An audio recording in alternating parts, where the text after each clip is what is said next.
Imagine um país pequeno, sem saída para o mar, cercado por gigantes. Agora, imagine esse país entrando numa guerra contra Brasil, Argentina e Uruguai ao mesmo tempo. Parece loucura. Mas foi exatamente isso que aconteceu. E o resultado foi tão brutal, tão violento, tão devastador, que até hoje historiadores discutem se aquilo foi apenas uma guerra ou um extermínio nacional. O Paraguai foi esmagado, o Brasil venceu, mas pagou caro. E o continente sul-americano nunca mais foi o mesmo. Hoje você vai entender a história completa da Guerra do Paraguai, o conflito mais sangrento da história da América do Sul e uma das guerras mais violentas já registradas no mundo moderno. Porque o que aconteceu aqui não foi apenas um confronto militar, foi o colapso de uma nação inteira.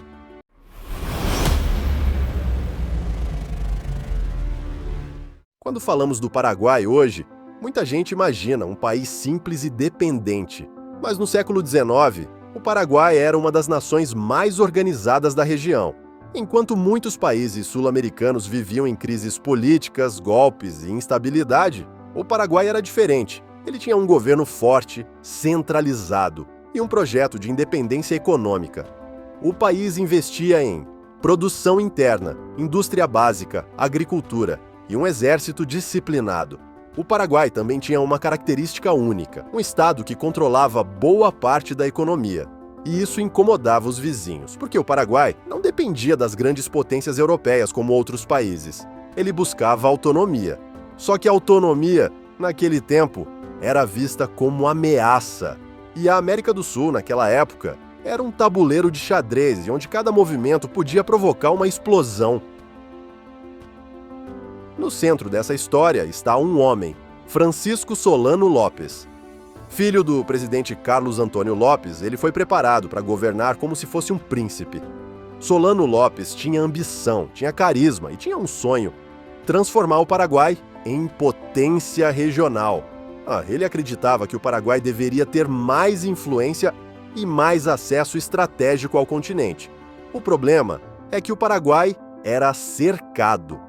E para crescer, precisava romper esse cerco.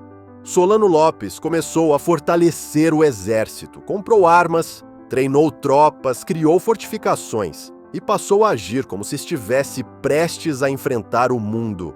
Mas ele não sabia que o mundo também estava se preparando para esmagá-lo. Para entender a guerra, você precisa entender o contexto político da região. O Brasil era um império. A Argentina vivia disputas internas e tentava se consolidar como nação. E o Uruguai era o barril de pólvora. O Uruguai era dividido entre dois grupos, os blancos e os colorados.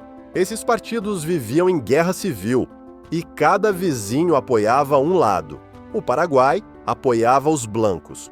O Brasil frequentemente apoiava os colorados. E a Argentina tinha interesses próprios. O Uruguai era pequeno, mas era estratégico. Quem controlasse o Uruguai controlava rotas importantes.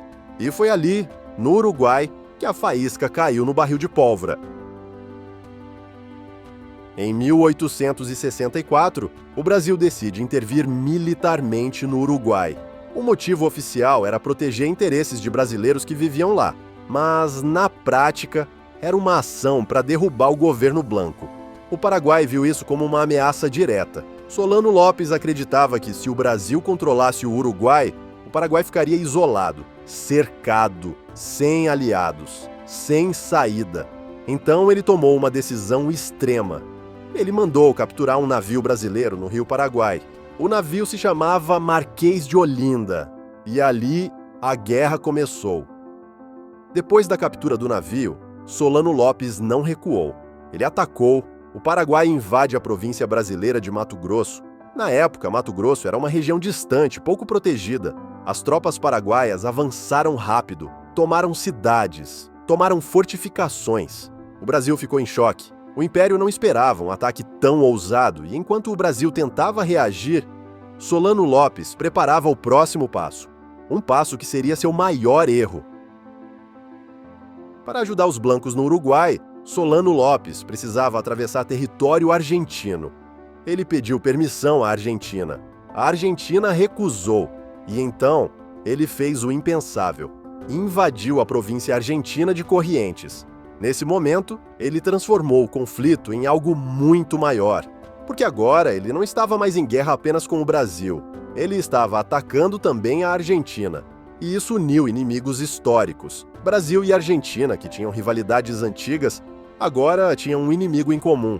E assim nasceu a aliança que mudaria tudo. Em 1865, Brasil, Argentina e Uruguai assinam o Tratado da Tríplice Aliança. Os 3 países se unem para derrotar o Paraguai. E o tratado era brutal. A guerra só terminaria quando o Paraguai fosse completamente vencido. Solano Lopes seria removido. E o Paraguai teria que pagar indenizações gigantescas. Na prática, era uma sentença de destruição. O Paraguai tinha um exército bem treinado, mas estava sozinho. E o que veio depois foi um choque de realidade. Uma das batalhas mais decisivas foi a Batalha do Riachuelo. Ela aconteceu no Rio Paraná. O Paraguai tentou atacar a frota brasileira. Se tivesse vencido, poderia controlar rotas fluviais e isolar o Brasil. Mas o Brasil tinha uma força naval muito superior. E ali, a Marinha Brasileira destruiu grande parte da capacidade naval paraguaia. O Paraguai perdeu o controle das águas. E perder o controle dos rios significava perder a logística. Sem rios não havia suprimento. Sem suprimento, não havia guerra. A partir dali, o Paraguai começou a ser lentamente estrangulado. Em 1866, aconteceu a Batalha de Tuiuti, uma das maiores batalhas campais já vistas na América do Sul. Foi um massacre. De um lado, o Paraguai atacando com tudo. Do outro, as forças aliadas entrincheiradas. A batalha durou horas, e os corpos se acumulavam no chão como se fossem sacos jogados no barro. Milhares morreram e o Paraguai começou a perder seus melhores soldados. A guerra estava se transformando em uma máquina de moer gente. E o pior, ainda estava por vir. O Maitá era a grande fortaleza paraguaia, um complexo defensivo enorme. Canhões, trincheiras, barreiras no rio, campos minados, era a chave do Paraguai. Se o Maitá caísse, Assunção ficaria vulnerável. Os aliados sabiam disso, e o Paraguai também. O resultado foi um dos cercos mais longos e sangrentos da história do continente. Doenças começaram a matar mais que balas. Cólera, febre, infecções e fome. A guerra virou um pesadelo. Soldados brasileiros morriam aos milhares, e não em combate, mas apodrecendo em acampamentos. E mesmo assim, o Império continuava enviando mais homens. O Brasil percebeu que a guerra estava virando um buraco sem fundo. Então, nomeia um novo comandante, Luiz Alves de Lima e Silva, o Duque de Caxias. Caxias era um estrategista frio, organizado e sabia que o Paraguai precisava ser quebrado por dentro. Ele reorganizou as tropas, melhorou suprimentos, reforçou logística e preparou o ataque final.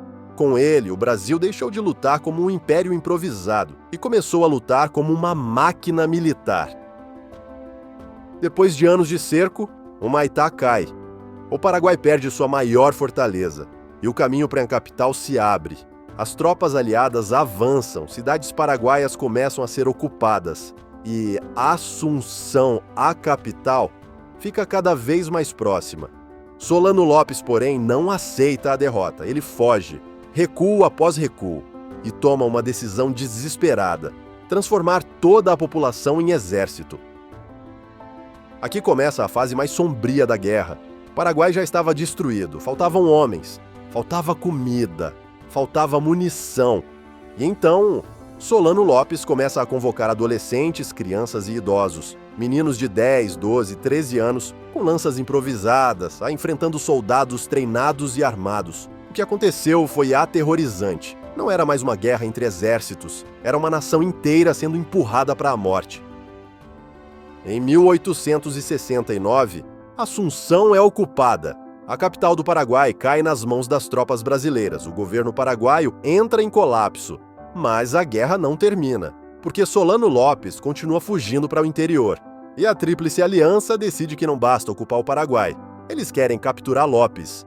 Vivo ou morto, a guerra vira uma caçada humana. A última fase da guerra é quase cinematográfica. Solano Lopes, já sem exército, sem recursos, sem aliados, foge com o que restou, um grupo pequeno, exausto, faminto, doente. Ele se esconde em Cerro Corá. E ali, em 1870, o fim chega. As tropas brasileiras cercam o local. Solano Lopes é encontrado. Ele tenta resistir, mas não há mais como. E então ele é morto. Dizem que suas últimas palavras foram: "Morro com minha pátria". Com a morte dele, a guerra finalmente termina, depois de quase 6 anos. Mas o Paraguai não era mais Paraguai, era um cemitério. As consequências foram absurdas. O Paraguai perdeu uma parte gigantesca de sua população. Existem debates sobre números exatos, mas muitos historiadores afirmam que o país perdeu mais da metade da população total e o mais chocante, a maior parte dos mortos eram homens. O Paraguai ficou com uma população majoritariamente feminina. A infraestrutura foi destruída, a economia colapsou, o país ficou endividado, terras foram tomadas e o Paraguai passou décadas tentando se reconstruir. Foi uma destruição tão profunda que muitos dizem que o Paraguai nunca mais voltou a ser o que poderia ter sido. O Brasil venceu, mas a vitória veio com custo altíssimo. O Império gastou uma fortuna, contraiu dívidas enormes, principalmente com bancos estrangeiros. Milhares de soldados brasileiros morreram. E a guerra teve um efeito inesperado, fortaleceu o exército brasileiro. Os militares voltaram da guerra mais organizados, mais influentes e mais politizados. E isso foi um dos fatores que, anos depois, ajudou a derrubar a monarquia. A Guerra do Paraguai não destruiu apenas o Paraguai. Ela também começou a corroer o Império Brasileiro por dentro. Essa é a parte mais polêmica. Durante muito tempo, a história oficial dizia: Solano Lopes era o vilão, um ditador louco e expansionista, e os aliados eram os heróis.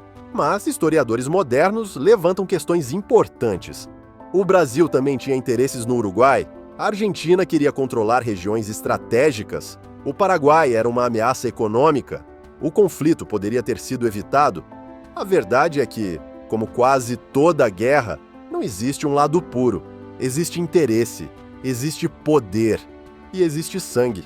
Solano Lopes tomou decisões agressivas e suicidas, mas os aliados também não foram misericordiosos. A guerra virou um processo de destruição completa. E quando a guerra vira destruição total, o conceito de justiça desaparece.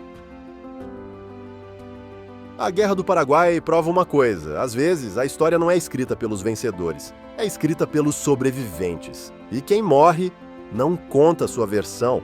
O Paraguai perdeu a guerra, mas talvez tenha perdido algo ainda pior: o direito de ser lembrado como realmente foi. Porque quando uma nação é destruída, o mundo não se pergunta se foi necessário. O mundo apenas segue em frente. E talvez a maior lição dessa guerra seja entender que na política, países não têm amigos, têm interesses.